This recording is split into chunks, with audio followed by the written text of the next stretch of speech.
Fransanın Strasburq şəhərində Avropa Şurası Yerli və Regional Hakimiyyətlər Konqresinin 50-ci sessiyası keçirilir.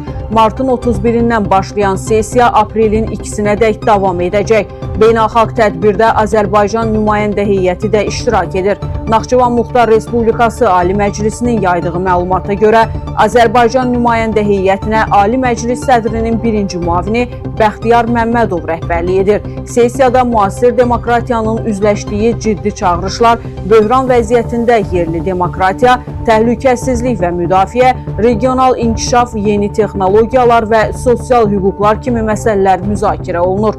TNS TV dəqiqləşdirib ki, Naxçıvan Ali Məclisi fake məlumat yayıb. Avropa Şurası Yerli və Regional Hakimiyyətlər Konqresinin 50-ci sessiyasında iştirak edən Azərbaycan nümayəndə heyətinin rəhbəri Ali Məclis sədrinin müavini Arzu Abdullayevdir. Nümayəndə heyəti rəhbərinin müavini Biləcəri Bələdiyyəsinin sədri Fərid Cəfərovdur. Bəxtiyar Məmmədov, Bəhruz Abbasov, Samirə Hüseynova, Xumar Məmmədova isə nümayəndə heyətinin üzvləridir.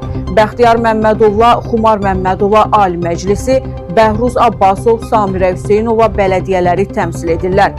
Bütün bu məlumatlar Avropa Şurasının saytında öz əksini tapıb. İndi sual olunur, Naxçıvan Ali Məclisi niyə fake məlumat yayaraq Bəxtiyar Məmmədovu nümayəndə heyətinin rəhbəri kimi təqdim edib?